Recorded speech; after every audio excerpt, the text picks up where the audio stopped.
간단히 말씀을 드리면 좋은 분들이 있었어요. 나라의 발전을 위해서 그때 이런 일을 하는 것이 적실한 일이다라고 확신을 가지고 도움을 준 분들이 계세요.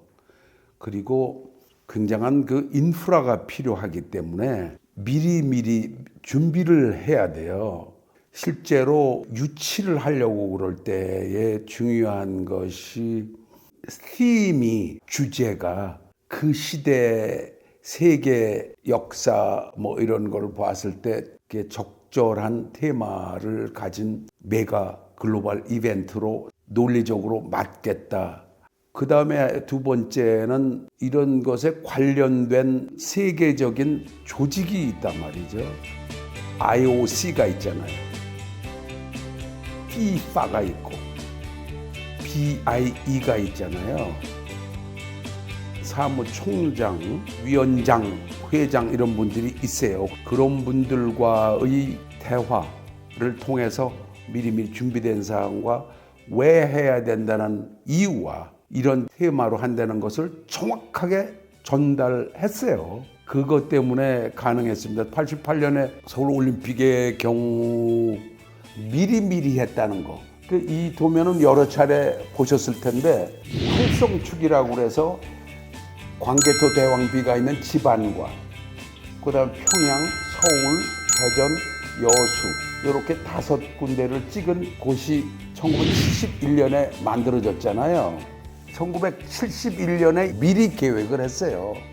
그리고 테마도 동서 이념의 벽을 허문다.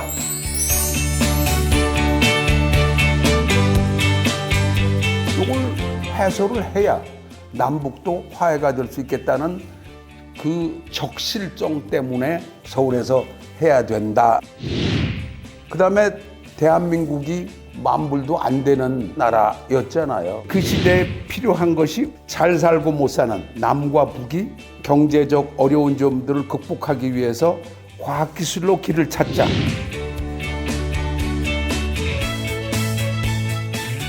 대전에 엑스포를 하게 되면 산업, 상공, 과학기술, 문화예술 이런 것이 전부 다 합쳐져서 시너지가 발생될 수 있겠다.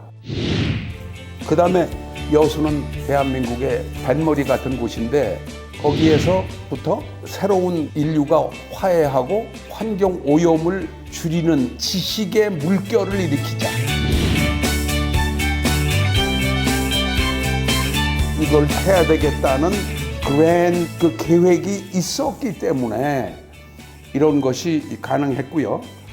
88년 올림픽에 대해서 미리미리 한 것을 말씀드린 구자춘 시장이라는 분이 서울시장이었었는데 시장님 올림픽의 오프닝과 클로징 세리머니를 할 수 있는 커다란 스테디움이 필요합니다. 국립경기장이라고 해서 설계하고 시공을 하는 것을 추진해 나갔기 때문에 그게 가능했죠. 그분 때문에 지하철 2호선도 만들어서 또 78만 9천 평의 그 계획이 남한산성회부터 한강까지 성내천으로 연결해서 몽천도성으로 하는 이걸 이렇게 그때 계획한 거거든 이게.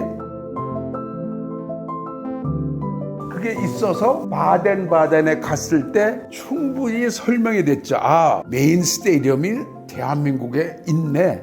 올림픽 공원을 이미 그 계획이 있네. 그래서 설득이 되는 거죠. 88 올림픽의 제일 어려운 문제는 국내 정치 갈등이 심해서 87년 특히 박정철을 죽고 마유미 사건에서 비행기 떨어지고 서울 올림픽은 못한다라고까지 결정을 하고 국내 반대하는 분들 제가 설득을 했죠. 그리고 고르바초프한테도 연락을 했고 레이간이든지 그러고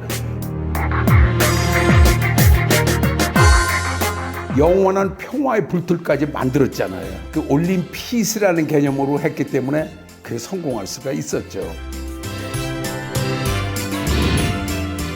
테마대로 동구권이 몰락하고 베를린 월이 허물어지고 이런 효과를 정확하게 본 건데 대전 엑스포의 경우는 미리미리 준비하는 거에는 김재익이라는 경제수석이 그때 경제 대통령이라고 훌륭한 분이 또 계셔서 미리미리 자금도 주고 여러 가지 행정적인 뒷받침도 해서 800만 평의 대덕연구단지가 생겼고 둔산지구 200여만 평이 공군 기지였었는데 도심으로 만들어지고 엑스포 자리는 갑천 북쪽 20여만 평을 찍어가지고 과거 현재 미래 세계인간 환경 미래 한빛타워를 가운데 두고 하는 계획이 미리 준비되어 있었기 때문에 대전 엑스포도 문제가 없이 풀어졌지만 사실은 1992년에 과학기술 전문 엑스포를 하게 돼 있었거든요. 근데 테마도 제대로 정하지도 않고 우왕좌왕했어요. 이런 문제가 생기니까 연락이 와서 제가 가서 분석을 해보니까 도저히 92년에 할 수가 없어요. 1년 연장하자. 엑스포 역사에 연장하고 이러는 게 없으니까 이게 될 수 있겠느냐 했는데 93년으로 설득을 시켰죠. 그거 할 때 저 그때 계룡대도 그 유성진잠도 다 있었어요. 전반적으로 계획을 해서 프리 엑스포, 듀링 엑스포, 포스트 엑스포로 이 효과가 뭐냐 했을 때 거기 서울에서 접근성이 어려우니까 우리 KTX 만든다. 그래서 제가 떼죄배를 보러 파리에 가서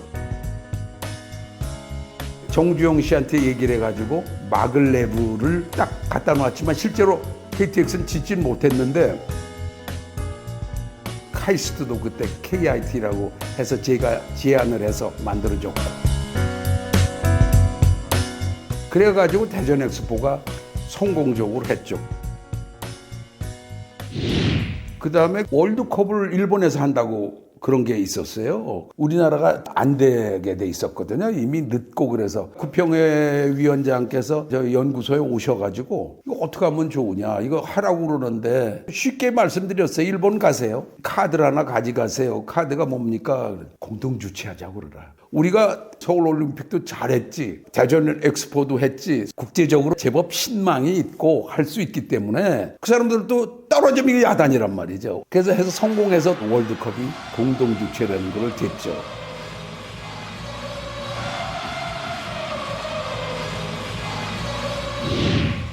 여수 엑스포에서도 공동 주최를 2010년 상해하고 하는 거로 제안을 해서 덤벼 들었는데 그때 당시에 계산들 해보고 그러더니 우리가 상해를 이긴다고 그러더래요. 제가 상해를 갔어요. 두만강 개발 계획과 실크로드 때문에 잘하는 중국을 세계 무역기구에 넣은 롱용투라는 분이 계셨어요. 이제 만나가지고 공동 주최하자.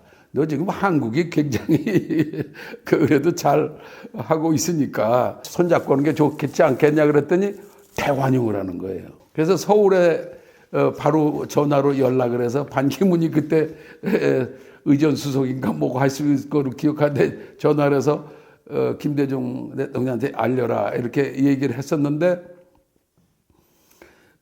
그때 제 생각에는 상해를 이길 수가 없어요. 상해가 그때 당시로 봐서는 세계에서 가장 발전할 수 있는 도시를 1번으로 꼽으자면 거기였거든요. 같이 한다는 것은 여수로든 참 좋은 일이고 따로 한다는 것은 긴다. 그래서 졌죠.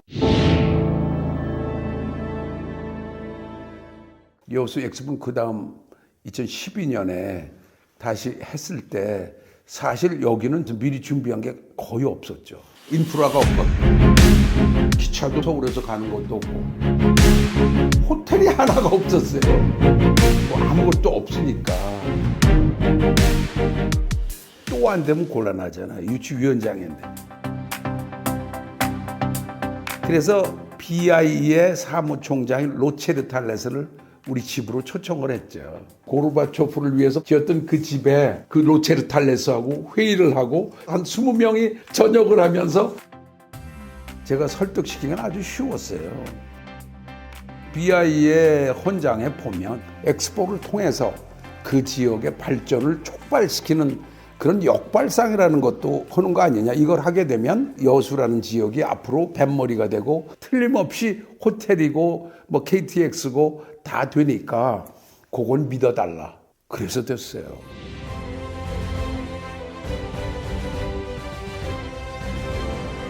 기적 같은 일이에요.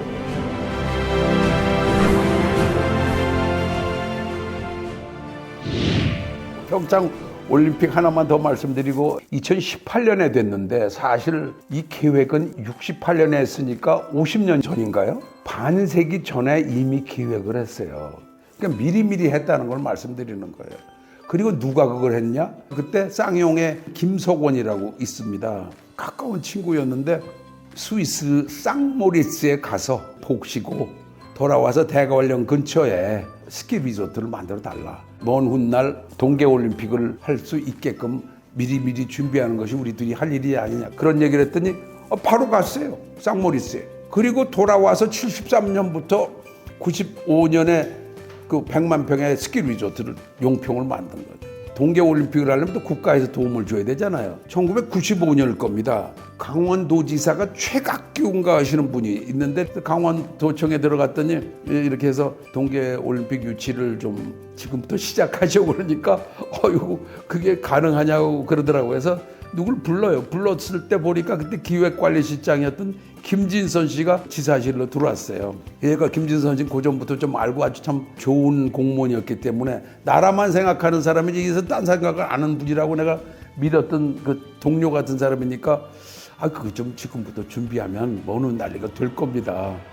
그래서 김진선 기획실장, 그런데 김진선 지사가 부지사가 되고 그 다음에 이제 지사가 되고 세 번까지 도전을 해주시고,